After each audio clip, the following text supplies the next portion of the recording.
Between the South African Department of Science and Technology and the University of Bastal. Now, the workshop and the business development programs are designed to make a real impact on participants' entrepreneurial careers, also encouraging and enabling them to drive their projects and business ideas forward towards becoming, of course, successful companies. Well, joining us in studio, we're very pleased to have welcomed Ms. Sanisha Mansami, who is the Head of Development for TIA, and Usakile Dlamini, who is one of the young African Black achievers whose pitch made it all the way to being a finalist. Ladies and gentlemen, what a pleasure. Good afternoon. Thank you. All right, Sanisha, let's start with you. Tell us all about this great project. How did it come about and why? Okay, so the program has been going for the past 7 years with the University of Basel and the Technology Innovation Agency.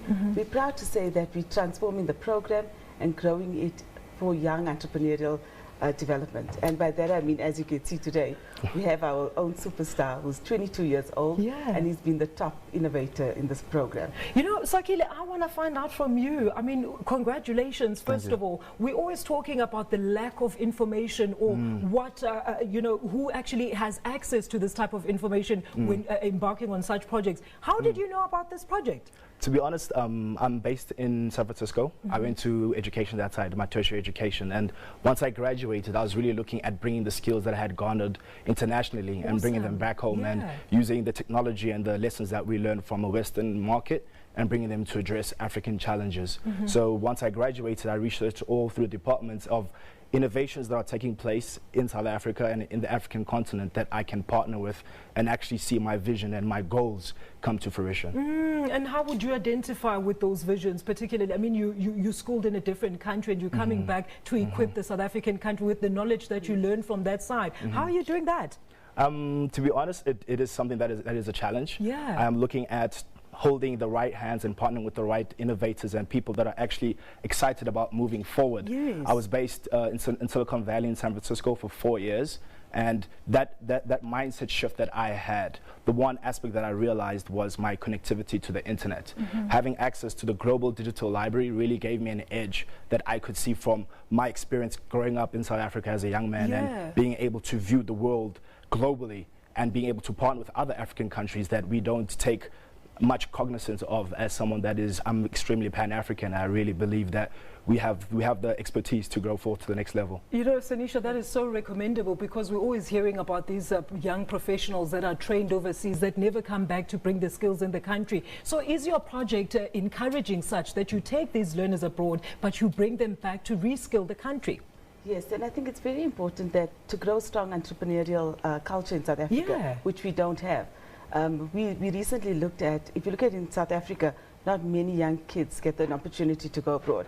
As you can see with Sakile, it's just a wow. So we've been doing a number of these programs at the Technology Innovation Agency, taking young people abroad, giving them the right skills so they could come back and grow the ecosystem in South Africa for technology and innovation. So Nisha, talk to us further about those the benefits of this program, particularly to our youth who actually form the highest bracket of unemployment in the country. Correct. So, I mean, if you look at it, it's Youth Month. We're very excited. It's the first year. We have about 6 out of the 10 candidates that are all under 30 years old.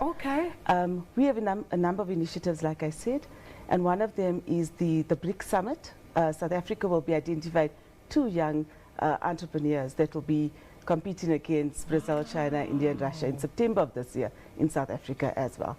So we do a number of these kind of initiatives. Sakile, I want to know all about your pitch that took you all the way to the finals. How different was your pitch? And I'm going to ask Sanisha the same thing on why they decided to select you. One aspect that I really focused on when we are in the technological space, we like to focus on the technicals and the theory, but when you're pitching to a team as experienced as Sanisha, you need to focus on the social aspect and the business acumen. I really believe that the technology is a tool. So it needs to be a workable model. 100%. Technology is a tool to achieve a goal. If you don't articulate properly the goal that you're trying to achieve, it doesn't really matter how sophisticated the technology is. So my pitch was geared towards, as Sanisha said, the high unemployment rates and lack of education in our country.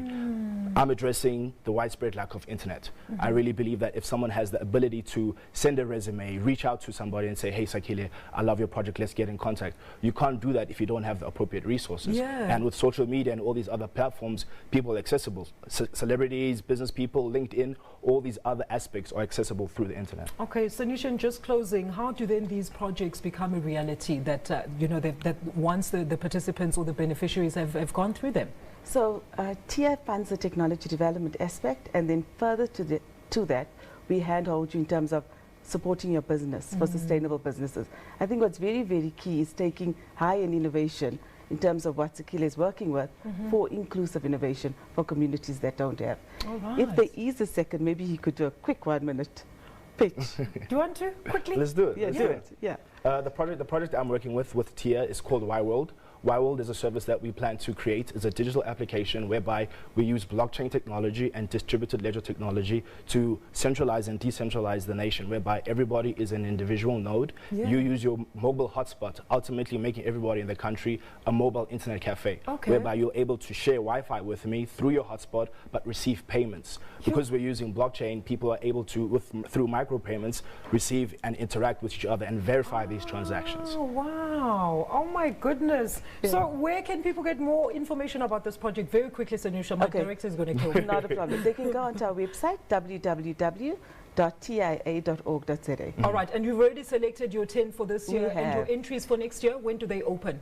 They would open around February of next year. February of next year. So they must just keep looking on the website. For more information, I'm hosting, with my partners, we're hosting the biggest blockchain conference in Africa. The 14th of July, Sandton Convention Center. Please come one, come all. We're really, really trying to fix the future. And with African youth, anything is possible. Wow, with those innovative words, thank you so much. I'm sure we would be dying to come and join you. Sanusha, thank you so much for this great initiative. That is Sanusha Mwinsame, the head of development for TIA, and Sakile Dlamini, one of the finalists of the Young Black Achievers Project.